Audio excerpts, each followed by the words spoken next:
Ghoul is actually out. I was not expecting to get another chapter for the rest of this year. I thought the next chapter that we're going to get would be in 2018. So we're here, and we have this chapter of Tokyo Ghoul, chapter 155. Now, in my personal opinion, this is by far one of the best chapters of Tokyo Ghoul we have gotten in a very long time, and debatably, possibly even one of the best chapters we have gotten all year.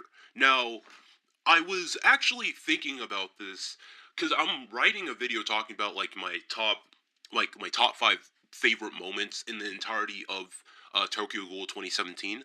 Um, and that video is probably going to be out probably tomorrow now. I'm gonna have to postpone that, unfortunately, due to the fact that I was not expecting to get a chapter today. Because I was gonna have that video go up in a different video, but we have to do a review. So yeah, but this chapter is definitely one of the best chapters we've actually gotten. Even though 2017 has had multiple different really good chapters and also some okay or even some more on the side of like bad chapters of Tokyo Ghoul, this is definitely one of the better ones.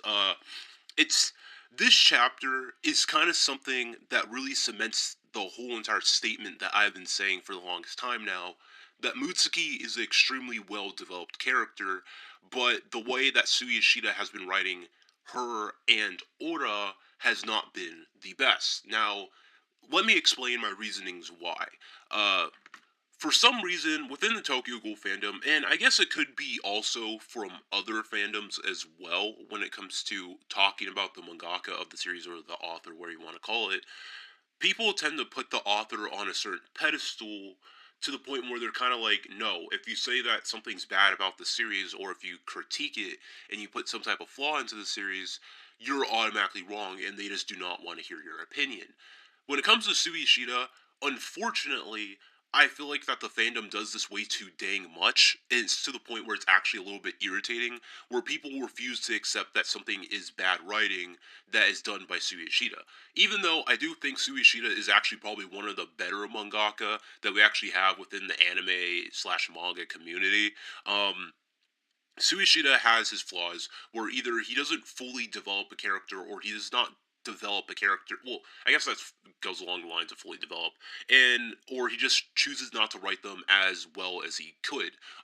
And I feel like Mutsuki was starting to kind of fall within that category due to the fact that as of recently, a lot of people in my comic section, even videos where I have defended Mutsuki, have said I don't like Mutsuki. In the more recent chapters, she's really stinking annoying, and it's sad to say, even though I do think Mutsuki is a really well written character, I can't even deny that.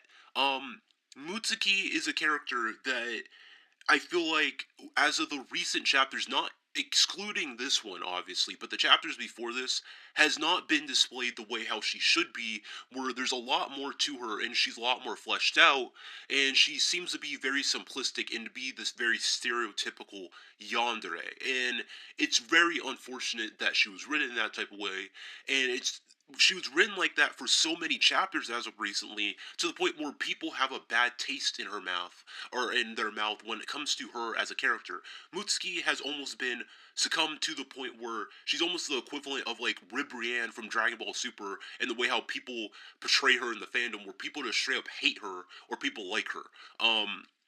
And that's really unfortunate because Mutsuki, I think, is actually probably one of the better written characters in